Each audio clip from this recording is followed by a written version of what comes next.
de una derrota venir con héroe ya es un premio.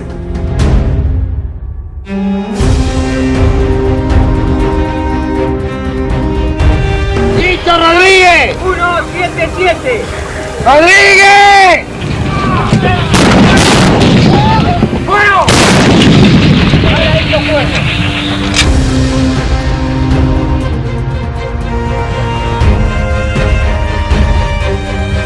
Según la trampa, las tres señores, plantaron muy bien, Y las cuatro camisas, guerra de burla.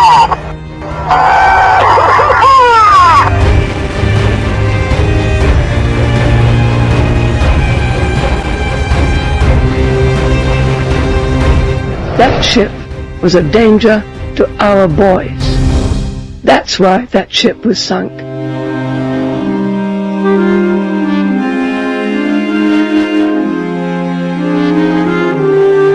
La verdad que sí, no saben reconocer, digamos, no quieren reconocer sus pérdidas. Pero acá estamos y vamos a demostrar que nosotros somos más que eso.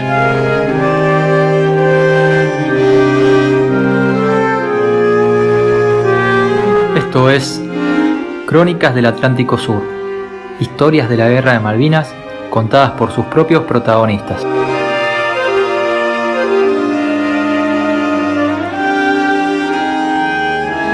En estos podcasts podrás escuchar de primera mano el relato de los hechos, las anécdotas, los sentimientos y las reflexiones de aquellos que en 1982 combatieron por un ideal que hoy está incluido en nuestra Constitución. Las Malvinas fueron, son y serán argentinas.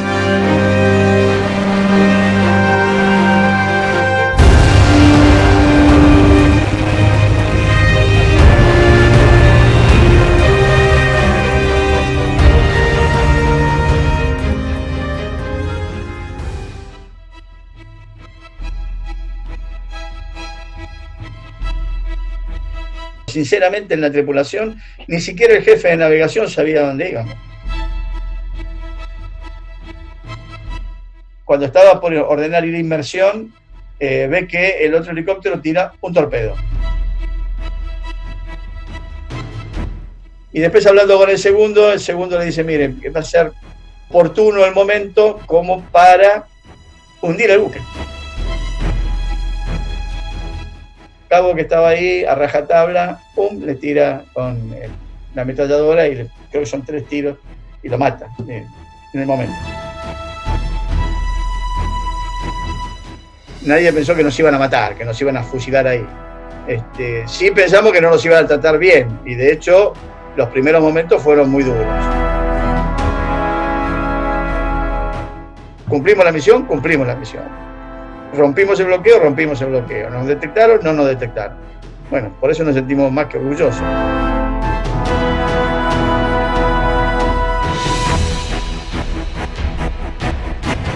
Para este primer podcast hemos tenido la suerte de poder entrevistar a una persona que logró pasar por todos los grados de oficial de la Armada Argentina. Tuvo una extensa carrera naval, tanto embarcado en navíos de superficie como en submarinos, llegando a comandar esta arma en el año 2007. También desempeñó cargos como agregado naval en el extranjero, comandante en diversas áreas y organismos de la Armada y como subjefe del Estado Mayor General, hasta que fue promovido en el año 2013 a la jerarquía de almirante, convirtiéndose así en el primer oficial submarinista en acceder a la más alta jerarquía de la Armada Argentina. El submarino Santa Fe tuvo destacada actuación durante el conflicto del Atlántico Sur, tanto durante el desembarco del 2 de abril en el marco de la Operación Rosario, como posteriormente en el operativo para llevar refuerzos a la guarnición que había recuperado las Islas Georgias del Sur. Nuestro entrevistado de hoy es el señor Daniel Alberto Enrique Martín, quien formó parte de la dotación del submarino con el grado de teniente de fragata, participando en todas las acciones de la guerra. Amablemente, aceptó conversar con nosotros para relatarnos algunos eventos ocurridos durante aquel periodo histórico. Adelante, señor almirante, el espacio es todo suyo.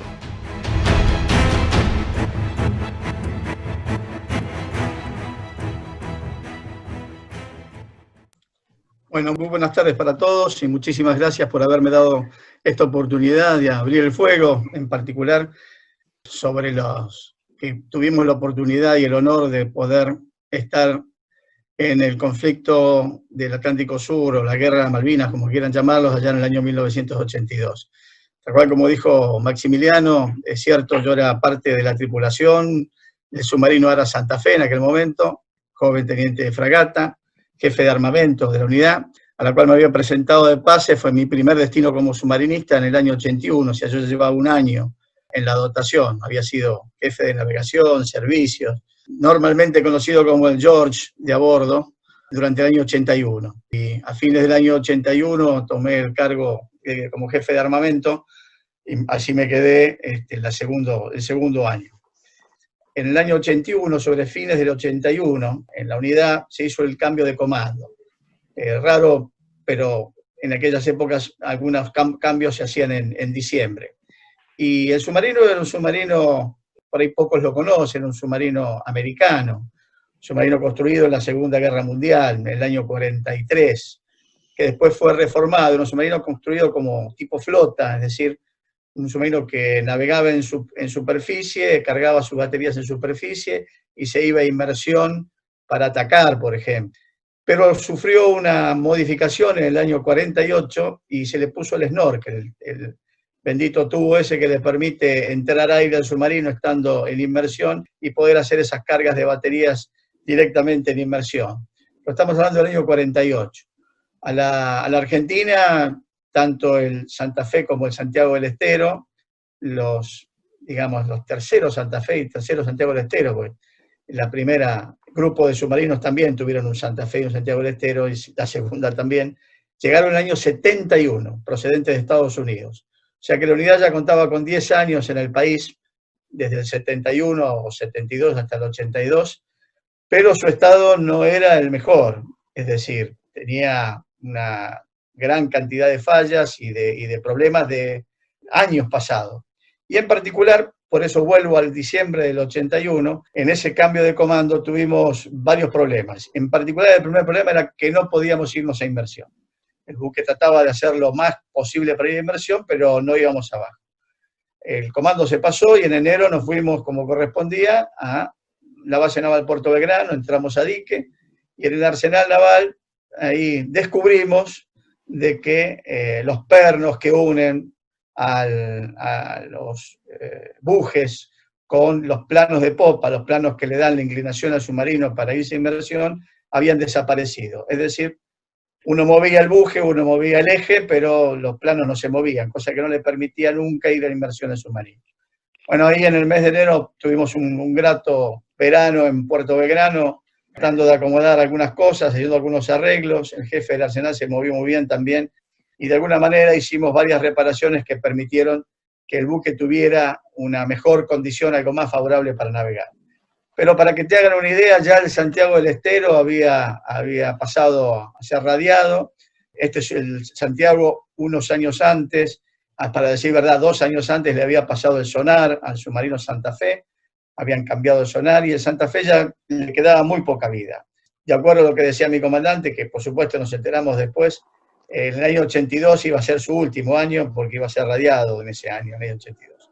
Todo esto para comentarles después lo que fue sucediendo en nuestras navegaciones, tanto de la operación llamada después Rosario, azul para nosotros cuando zarpamos, la operación Rosario, y la operación Georgia, las 2 operaciones en las cuales el submarino Santa Fe intervino en la Guerra de Malvinas. Y ya salto de enero reparado a marzo, pero previo a la zarpada. Nosotros vivíamos en las condiciones normales, es decir, en febrero se hicieron algunos traslados, vino nueva gente a bordo, hubo un cambio importante en la cantidad de gente que vino a bordo, particularmente en la plana mayor, que del año anterior únicamente quedamos 3 oficiales de 8, contando al comandante. Es decir, éramos una dotación joven, por llamarlo así, y no todos de ellos avesados en lo que era ese tipo de submarino. Pero de alguna manera fue rápido la preparación a bordo, y en el mes de marzo lo aprovechó mi comandante para hacer los primeros palotes, como solemos llamarle, ahí en la zona 6, frente a Mar del Plata, en los primeros días del mes de marzo, para adiestrar la tripulación, ver cómo se movían a bordo, etc. A caballito de eso se hizo el primer ejercicio, la primera ejercitación que ya no se hace más, una que se hacía con la República Oriental de Uruguay, con la Marina Uruguaya, que se llamaba Cimarrón. Creo que era el Cimarrón IV. Embarcamos un oficial, un capitán de corbeta de la Marina Uruguaya a bordo, y estábamos en plena acción, digamos, operativa de ese ejercicio, cuando mi comandante recibe una llamada del comandante de las Fuerzas Submarinos, el capitán del navío Moya Latrubese, que obviamente por mensaje, por criptófono, digamos, tiene otro nombre, pero no vale la pena comentarlo, le dijo de que se prepararan porque, o sea, que volviéramos a puerto porque teníamos una misión importante que realizar, una misión real para realizar. Obviamente, yo estoy hablando como si fuera mi comandante, yo no me enteré de nada de esto, solo que el 24 de marzo volvimos a poner prueba a Mar del Plata, entramos ese mismo día e iniciamos toda una preparación del buque como para irnos de una patrulla de 25 o 30 días, que no sabíamos a dónde, y que íbamos a embarcar una sección de buzos tácticos, aproximadamente, si mal no recuerdo, eran 13 buzos tácticos, que a órdenes del comandante de la agrupación, el capitán de corbeta Cufré, con el segundo a bordo también, el teniente en aquel momento, Carlos Robio, iban a efectuar unas tareas en el sur del país. Y así fue como preparamos con vituallas, con lo que pudimos, armar el buque. El armamento no tanto, porque a bordo zarpamos con 4 torpedos. El submarino tiene capacidad, digamos, para 23 torpedos, 10 en tubo y los otros 13 ubicados tanto en proa como en popa, ya que este tipo de submarinos tenía tubos lanzatorpedos en proa y en popa, 6 a proa, 4 a popa. Y únicamente nos fuimos con 4 torpedos, 2 de corrida recta, todos eran de corrida recta, pero 2 de corrida recta, antisuperficie y 2 antisubmarinos.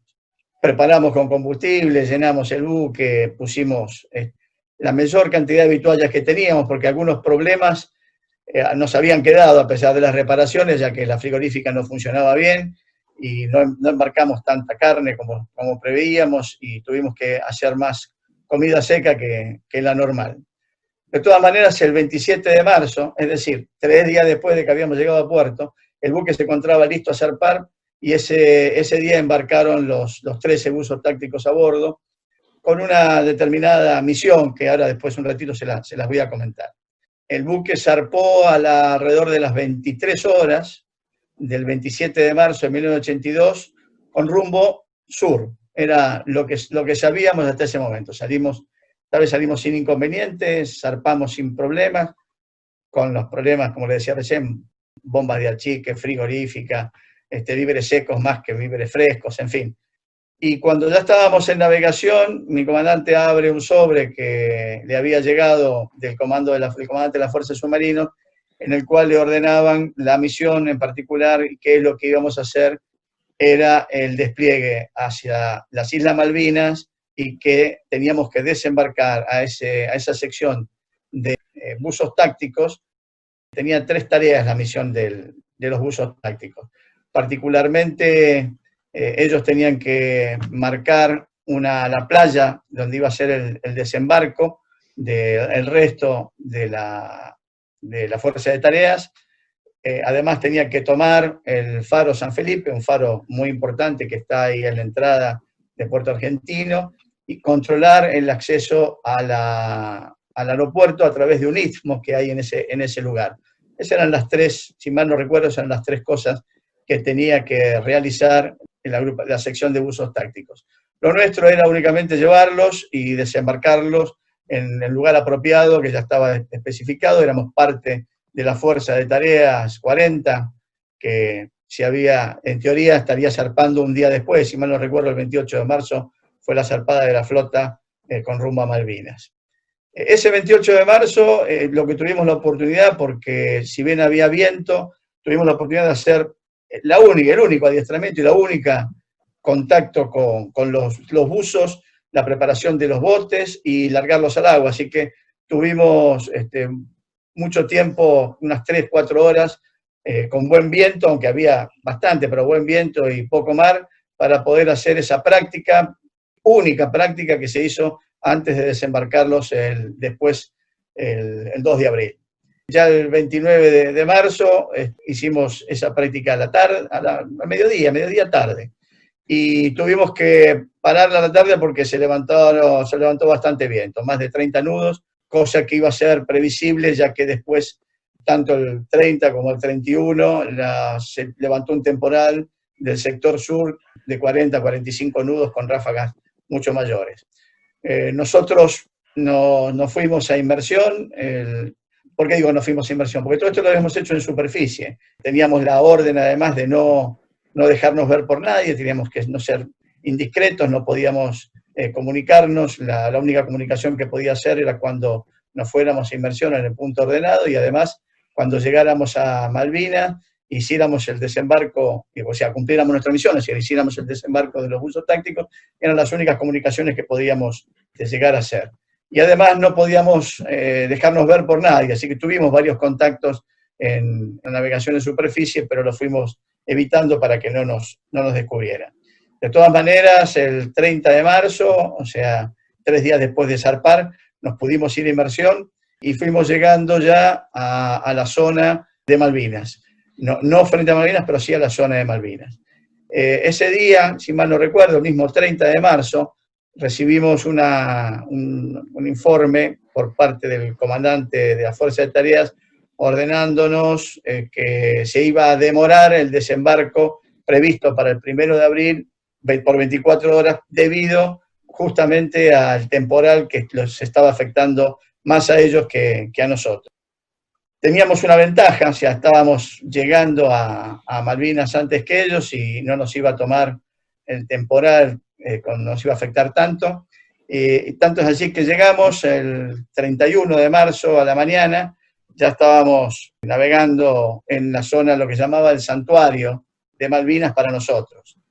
Ese día preparamos durante todo el día la visión de cómo estaba el lugar, nos mirábamos por periscopios, estábamos con los equipos de guerra electrónica, así, nos íbamos ambientando a la zona y tratando de ver si había alguna información para poder ver cómo íbamos a terminar de hacer el desembarco.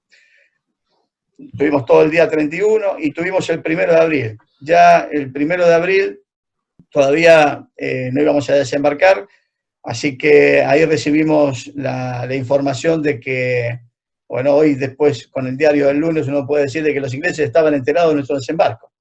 En definitiva, la inteligencia nuestra nos había avisado de que había una posibilidad de que los buzos tácticos se encuentren en el lugar de desembarco con oposición del enemigo. Así que, bueno, eso motivó de que se reunieran tanto mi comandante, o sea, el capitán Picain con el capitán Cufré, y analizaran la posibilidad de efectuar el desembarco en otro lugar, en vez de el lugar que teníamos previsto originalmente.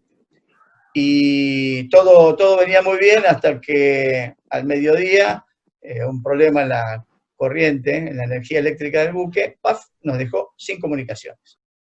O sea, no tuvimos más comunicaciones externas, ni teletipo, ni nada. Quedamos así durante 2 o 3 horas, mientras se iban tratando de arreglar algunos de los equipos.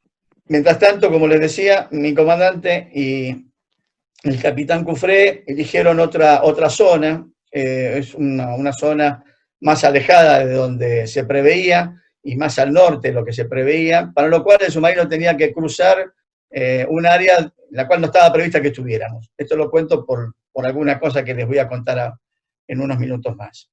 Así que nos fuimos navegando lentamente ese día primero hacia la zona de desembarco, y mientras íbamos navegando, una de las cosas que vimos ya de noche era que el faro que estaba iluminando se apaga. Es decir, habíamos visto movimientos en la tierra, obviamente de vehículos, habíamos recibido la información de que los iban a esperar a los buzos tácticos, y además el faro que debía estar prendido, como suelen suceder todos los faros de noche, se apagó. El día anterior había estado prendido, así que toda la noche, pero esa noche se apagó. O sea, lo que inferimos y luego se confirmó es que ese mismo día, el 31, entre el 31 y el 1, los ingleses en Malvinas habían recibido la información de que se estaba acercando la flota y que iba a haber un desembarco.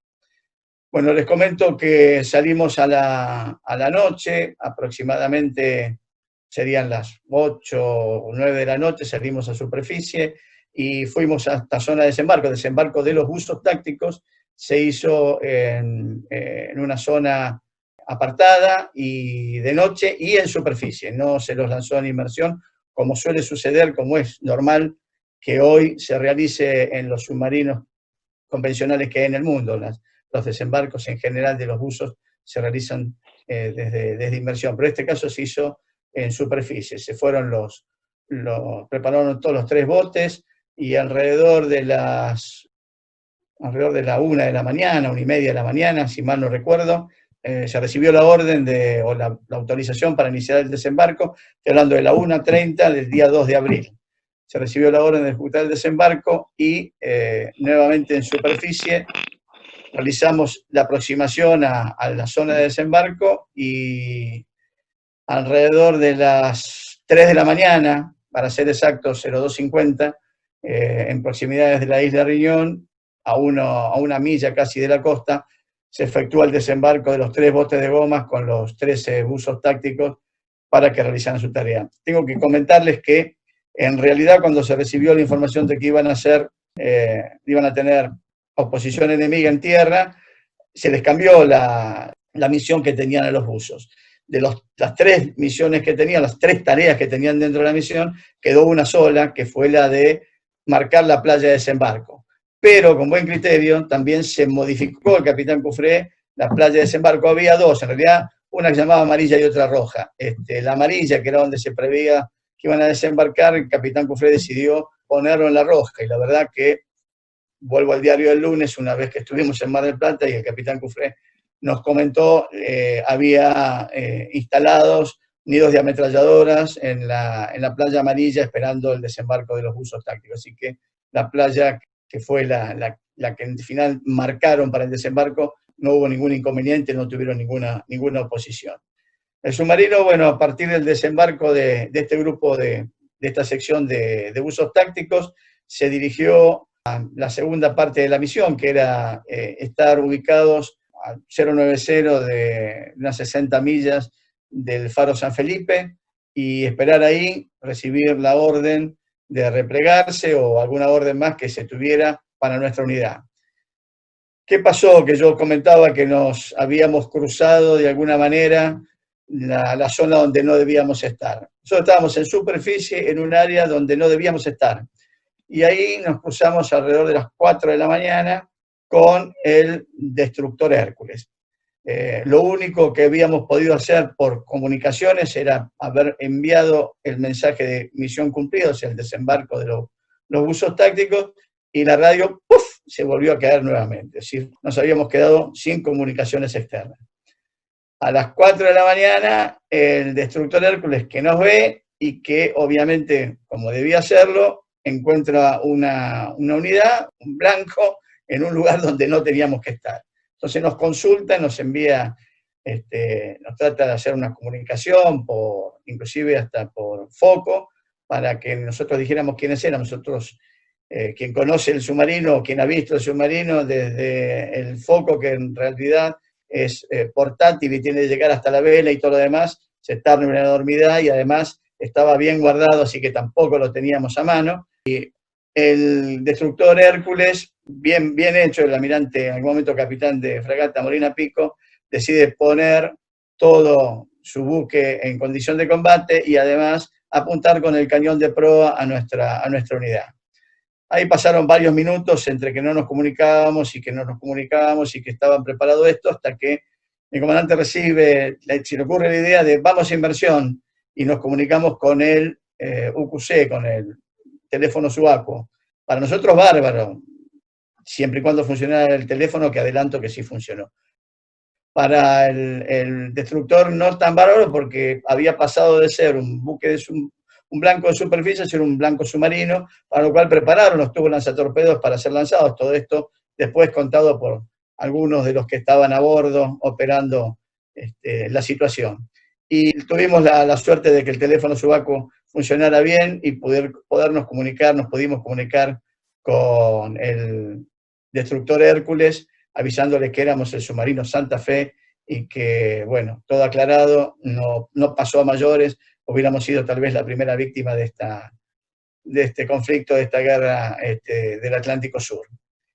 ¿Cómo termina nuestra historia en Malvinas? Llegamos al área de patrulla, en la cual estuvimos unas horas, y ahí se nos ordena volver a la base de Mar del Plata, para lo cual a las 7 de la tarde del 2 de abril tenemos que volver indetectados, y que pusimos rumbo norte y volvimos hasta la zona de Mar del Plata, a la cual llegamos en la madrugada del 7 de abril. Con la idea de que llegábamos, y bueno, nuestra parte en esta operación ya había sido cumplida, el Santa Fe ya podía dar las hurras y podía dedicarse a hacer alguna otra cosa, pero cuando estábamos llegando ya estábamos atracando en realidad, nos estaban esperando camiones de combustible, camiones de vituallas, y yo ya tenía un par de trailers con torpedos listos a embarcar. De alguna manera se nos adelantaba con esto cuál iba a ser nuestro futuro, aunque todavía no sabíamos muy bien qué es lo que íbamos a hacer. Hasta ahora espectacular cómo venimos. Estamos acomodando la cabeza para las preguntas, porque nos ha dado para tela, para cortar para rato, me parece. Bueno, es mejor por ahí que si tienen que hacer alguna pregunta sobre esta parte o lo que quieran, porque la segunda es un poco más larga, tuvimos un poco más de acción y totalmente diferente a lo que fue esta, así que vale, si cuando retomamos quieren hacer alguna pregunta, al contrario, y espero que se las pueda esclarecer. Señor Almirante, quería preguntarle ¿cómo fueron esos días previos a su zarpada hacia Malvinas? Me imagino que hubo que embarcar pertrechos, víveres, combustibles. Tuvo que embarcar torpedos seguramente.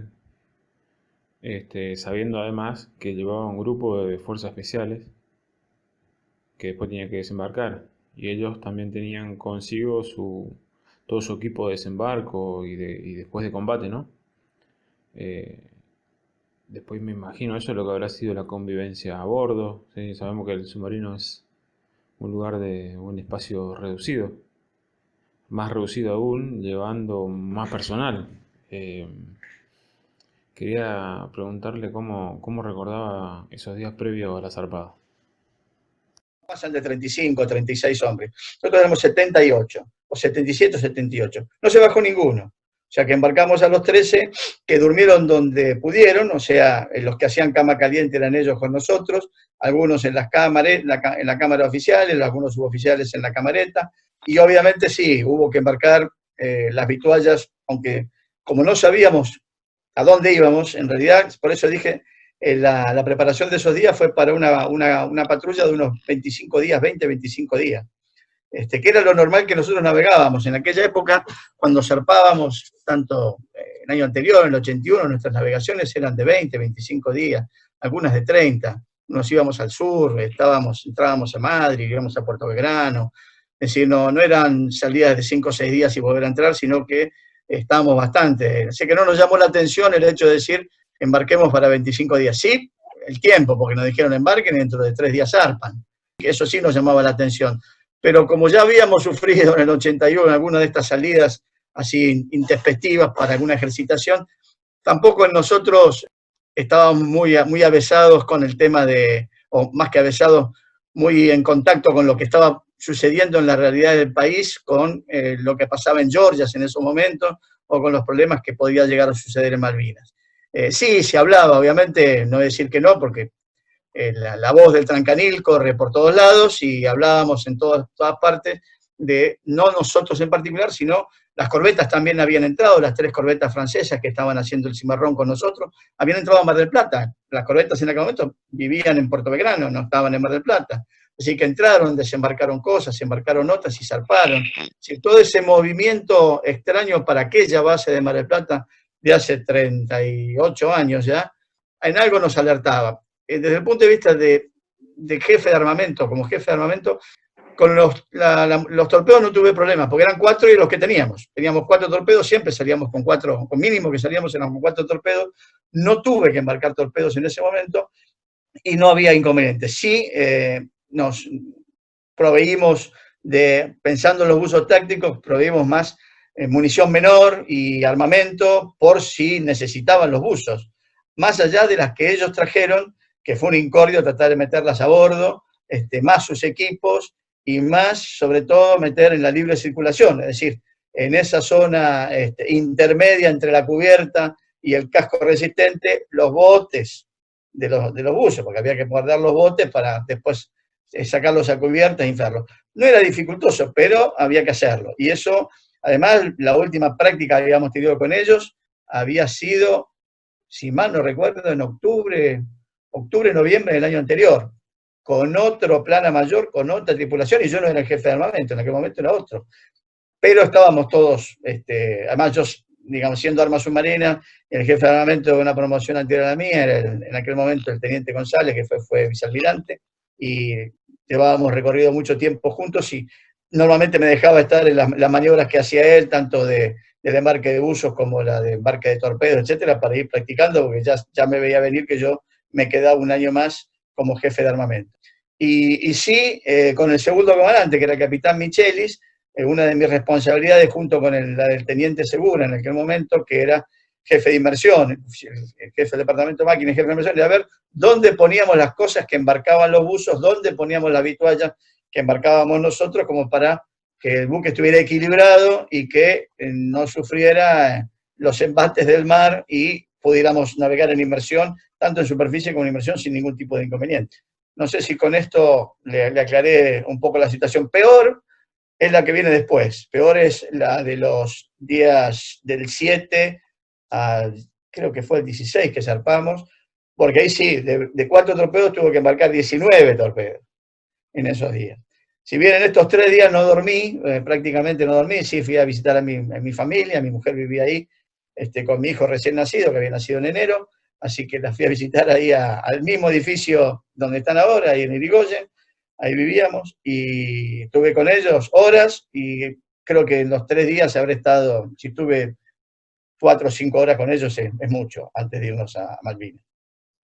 Pero ahí en el pasillo y todo se escuchaba hablar de esto, de que íbamos a Malvinas, que estábamos con el grupo. Pero le digo, sinceramente, en la tripulación, ni siquiera el jefe de navegación sabía dónde íbamos.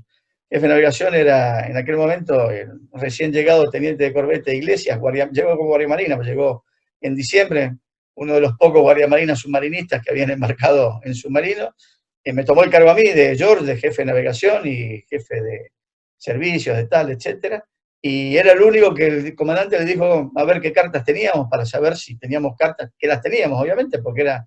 No, si bien no habíamos ido nunca a Malvinas, o por lo menos yo no había ido en el año 81, pero las cartas estaban, o sea, eso no había inconveniente. Con diferencia lo que pasó con Georgias, que es el tramo que sigue. Así que tanto con Segura como con el capitán Michelis, el segundo, que él tenía bastante conocimiento, tanto mi comandante como mi segundo habían estado bastante en estos submarinos, así que los conocían muy bien. Estaban embarcados tanto en el Santa Fe como en el Santiago del Estero. Así que no tenía ninguna duda de cómo, no solamente de cómo tripularlo, sino además de cada recóndito lugar. Mi comandante era maquinista además, así que había sido jefe de inmersión del Santiago, así que lo conocía perfectamente, y el capitán Michel había sido jefe de operaciones, así que los dos tenían pleno conocimiento, si bien eran nuevos a bordo, porque recién habían embarcado. Pero esos 3 días fueron bastante vertiginosos para nuestra preparación. Lo único bueno es que como veníamos del adiestramiento individual, de la ejercitación con el cimarrón, digamos, estábamos en training, estábamos en ritmo, digamos, para hacer cualquier cosa. Y eso fue, prepárense, armen esto, embarquen a los buzos se embarcaron, pusimos la cosa donde pudimos y zarpamos. Y después sí, tal cual como dice Sergio, había que cuidar los buzos, que no se nos comieran toda la comida, que nos dejaran algo, porque eso son así, siguen siendo igual. Gracias a Dios eso no cambia. Así que la pasamos muy bien, ellos se aclimataron muy bien, no tuvimos ningún inconveniente con ellos, y ellos tampoco con el buque, que ya lo recontra conocían. La mayoría de los que estaba ahí ya habían embarcado varias veces si no habían embarcado en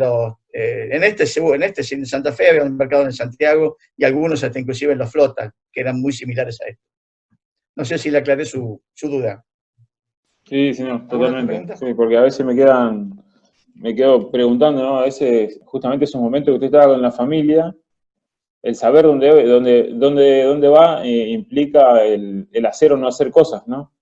Más que nada por eso, en la parte, en el sentido, tanto estrictamente técnico como todo lo que se refería al embarque y el pertrechaje, digámoslo así, como lo otro, que no deja de ser importante en el momento, digamos, donde más uno lo necesita, ¿no? Maxi. Bueno, acotando eso, cuando yo les comentaba que la noticia, o sea, la información o la orden que la tripulación recibió de ir a Malvinas, recibimos a bordo, o sea, cuando ya estábamos navegando. Mi comandante por el sistema 1MC, es el del general, el circuito general del submarino, comentó o nos informó a todos de cuál iba a ser la misión del submarino y en la que estábamos. Ustedes no pueden imaginarse el grito que hubo a bordo, espectacular, de proa a popa, de estribor a babor, de arriba a abajo, de júbilo, de todo lo demás, porque tal cual como decía, si bien uno escuchaba y tenía ese rum rum y esas voces del trancanil que decían a dónde íbamos, nadie con certeza sabíamos a dónde íbamos. Nadie tenía, excepto el comandante, nadie con certeza. Y el comandante sabía, pero tampoco sabía exactamente si teníamos que cumplir alguna otra misión, hasta que no se le entregó el sobre con la orden de operaciones. Y eso fue minutos antes de zarpar. O sea, la recibió, pero no el día de llegar. Porque inclusive, yo no mal no recuerdo, esto por ahí puedo estar equivocado. El comandante de la Fuerza Submarina ya creo que no estaba en Mar del Plata en ese momento y estaba en Puerto Belgrano.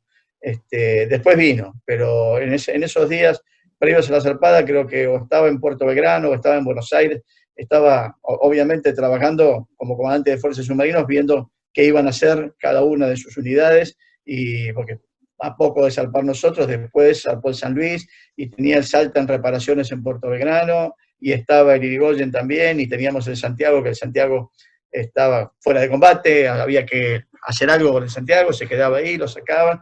En fin, el comandante de la Fuerza Marina supongo que tendría otros pensamientos en su cabeza y creo que no estaba en ese momento cuando nosotros llegamos. Sí vino unos días después, que fue cuando le entregó la orden de operaciones a mi comandante para cumplir la misión que teníamos que cumplir en Malvinas. Sí. Fran. Permiso, señor almirante. La pregunta que yo me estaba haciendo es, en el momento que ustedes reciben la noticia de cuál era la verdadera misión, si logran dimensionar lo que estaba sucediendo. Una vez que lo hayan dimensionado, ¿cuál era la expectativa que tenían ustedes? Siendo que está por iniciarse un conflicto bélico con una de las potencias de la OTAN. Que para nosotros hoy eso nos parece inalcanzable directamente, pero por ahí, en esa época, la percepción era diferente. Bueno, yo le comento al comandante cuando después de esto nos reúne a todos los oficiales en la Cámara y nos comenta, o sea, cómo había sido todo, cómo había recibido la directiva, etcétera. La posición de todos es aquella de que todos teníamos desde la primaria, si las Malvinas son argentinas y si las recuperamos mejor.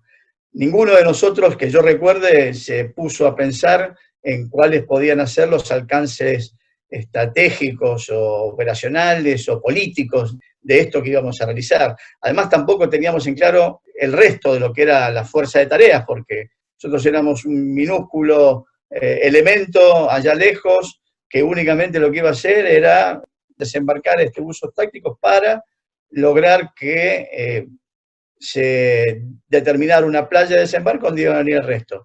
Y realmente tampoco sabíamos si había oposición enemiga para nosotros, ¿no? Si iba a haber alguna unidad de superficie, algún submarino en la zona, etcétera. Así que fuimos con mucha precaución, realmente fuimos con mucha precaución y tomándonos todos los márgenes sabidos y por haber, pero más que mirar el punto de vista estratégico o estratégico operacional o político, fue meramente táctico. Para nosotros era ver que teníamos que cumplir esa misión, teníamos que cumplir las tareas que se nos habían ordenado, hacerlo de la mejor manera posible y evitar cualquier inconveniente que pudiera abortar la misión ordenada.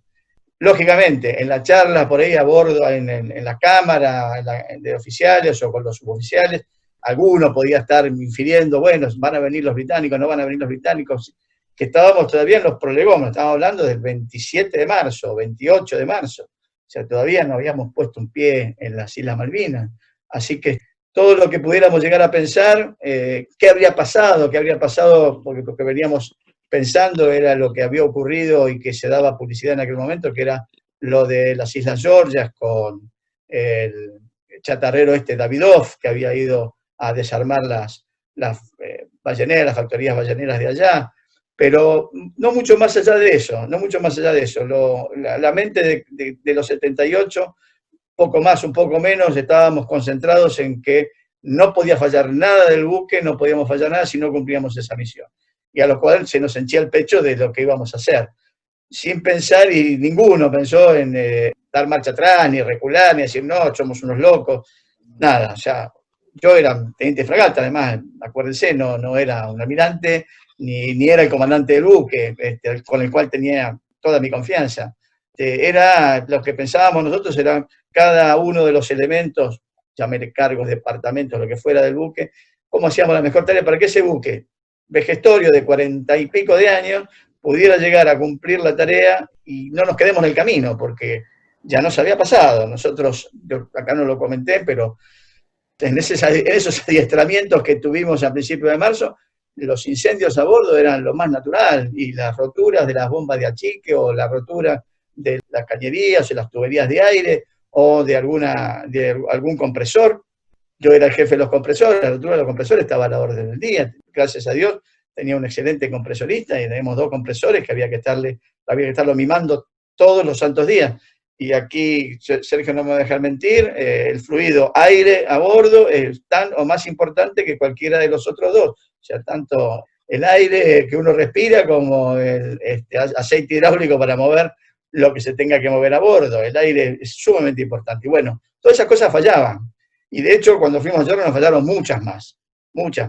Por eso creo que ninguno de nosotros en ningún momento se puso a pensar qué es lo que iba a pasar más allá de este caso 2 de abril, más allá del desembarco, qué suerte podría llegar a tener la Argentina, la Marina, la Fuerza Submarina o el Submarino Santa Fe. Y ya les digo, cuando volvíamos, creo que en el ánimo de todos era, ya esta unidad con los años de servicio que tiene, misión cumplida, ya puso su granito de arena. Después del día del 7, 8 de abril, escuchábamos hablar de que, bueno, los que estaban en tierra, pero era hablar, porque tampoco la teníamos clara, nadie la tenía clara ahí. Si se quedaban todas las fuerzas que se había desembarcado, se iban a quedar con un grupo más chico, si se resolvía mandando a la gendarmería, si no se mandaba a la gendarmería, pero todo eso era de chisme, o digamos, conversaciones de café, vamos a llamarlo así. Nadie la tenía clara, por lo menos en Mar del Plata nadie la tenía clara, y creo que en Puerto Belgrano tampoco, y creo que en medio país menos todavía. Ahora sí, si uno lo mira con el diario del lunes, más que el diario del lunes, el diario después de 30 y pico de años, uno dice, pucha, haber mandado a un submarino a hacer esa tarea, a pesar de que supieran nuestras autoridades de que no iba a tener tanto enfrentamiento, o ningún enfrentamiento, ningún posible oponente y todo lo demás, y qué es lo que pasa el día después. Bueno, eso creo que si lo plantearon, lo dejaron claro, que no nos teníamos que preocupar por ese tema. Lo mismo que había pensado el almirante Lombardo, que era el comandante de Teatro de Operaciones y comandante de Operaciones Navales, cuando decidió que el submarino Santa Fe se encargara de hacer el reabastecimiento en Georgia. No dejaba de ser un submarino de 40 y pico de años, que había tenido miles de problemas, y que tenían que ir a llevar después a 20 personas, más un montón más de cosas, a las Georgias del Sur.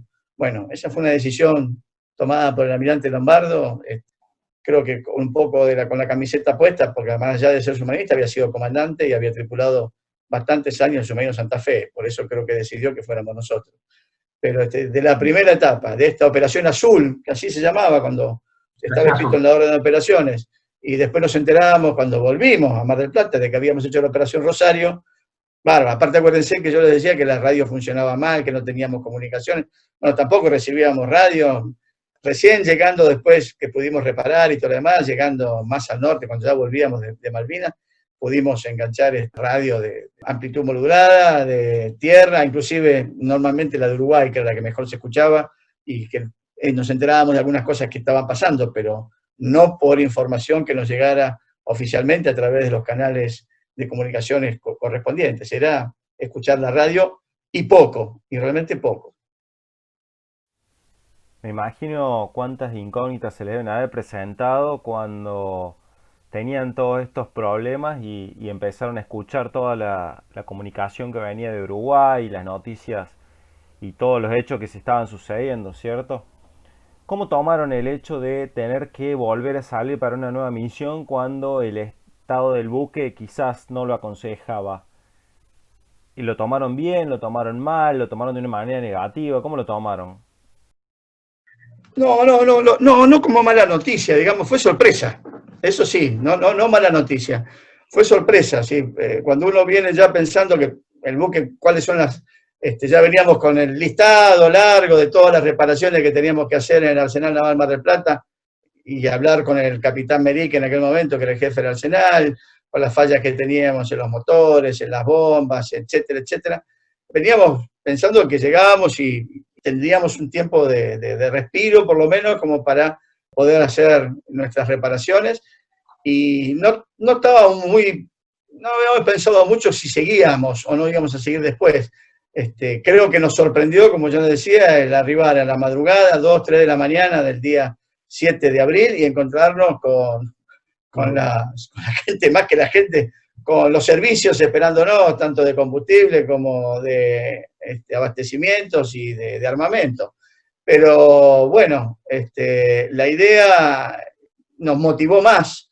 Yo le digo, embarcar el embarque de 19 torpedos no es el embarque de 19 torpedos, porque el embarque no era muy sencillo, pero era preparar los torpedos. Si bien los preparaba el Arsenal, uno tenía que ir, ver los torpedos, hacerle las pruebas, cada torpedo tenía su prueba en particular, o sea, y había que esforzarse en eso y después llevarlos, por supuesto, hasta el submarino, meterlos, ponerlos en los tubos o dejarlos estivados, y al mismo tiempo embarcar las vituallas, reparar las frigoríficas, reparar las bombas de lastre, reparar los compresores, reparar los motores, o sea, todo eso ahí en la misma Mar del Plata, con un arsenal que, comparado con lo que es ahora, tenía muchísima más gente, obviamente, muchos de ellos con conocimientos plenos de cómo se trabajaba a bordo del submarino Santa Fe, o sea, que lo conocían el submarino como si lo hubieran parido directamente, los civiles y suboficiales que estaban en el arsenal, eran uno mejor que otro, así que de eso no podíamos decir absolutamente nada, la gente nuestra también,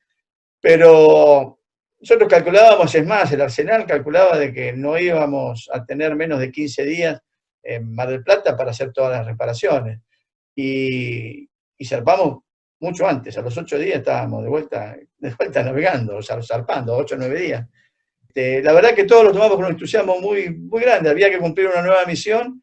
La misión era Georgias y la misión era transportar a alguien, que no sabíamos tampoco quiénes eran, porque también embarcaron el último día, la última hora antes de llegar, con bastantes cosas, no fue un paseo. Además, tuvimos en ese periodo, yo no me acuerdo qué día, fue el 8, el 9 o el 10, mucho antes de zarpar, mientras estábamos ahí, la visita del comandante en jefe de la Armada. O sea, vino el almirante Anaya con el comandante de la Fuerza de Submarinos y algún otro almirante, a visitar el buque, a visitar el submarino, a saludarnos y también a darnos un poco más de aliento en la nueva misión que teníamos que cumplir. Y eso para nosotros, o sea, yo creo que para cualquiera de nosotros, cualquier marino de guerra que embarque el número 1 de la Armada y que le diga vamos para adelante, lo bien que lo han hecho hasta ahora y todo lo demás, bueno, es una cuestión de darnos ánimo y que no lo teníamos caído, pero que nos motivó mucho más. Estaban ellos preocupados por nosotros y esto es motivante, eso realmente es motivante. También que pensar que teníamos que salir de Mar del Plata y llegar a Georgia, que ninguno de nosotros, exactamente ninguno, ni el cabo más cabo, ni el comandante más comandante había ido nunca, ni conocíamos las Islas Georgias. A Malvinas habíamos pasado, pero a Georgias nunca habíamos ido. Y son un montón de millas, creo que son alrededor de 1.500, 1.600 millas hasta Georgia, línea directa Mar del Plata, Georgia, cruzando el Océano Atlántico por el medio, y nuestro mar de todos los días, ¿no? Con viento y con todo lo demás. Pero más allá de eso que se nos ponía bravo, digamos, en el pensamiento, en ningún momento yo vi a nadie, por lo menos de la dotación, de la tripulación, ni menos de mi gente, aflojarle. Es más, a veces había que pararlo porque a todos se les ocurría alguna cosa más, alguna cosa nueva. Ninguno de ellos, además, trajo ningún problema ningún problema de su familia, de las cosas que tenían, de que lo que iban a dejar. A nadie se le ocurrió que íbamos a ir y no íbamos a volver. O sea, dentro de todo el ambiente era bastante positivo. Con eso les puedo decir otra cosa. Embarcamos 20 personas. 20 personas. No eran todos infantes de marina, pero eran 20 personas. Más vituallas, 7 toneladas de equipos de ellos, nada más, que era lo que teníamos que desembarcar allá. Más las vituallas para una patrulla ahí sí de 35, 40 días. Y nadie se desembarcó. Ninguno. Porque el comandante había decidido, bueno, desembarcar a algunos de la tripulación como para poder ubicar a la gente que embarcaba y además a las cosas que embarcaban.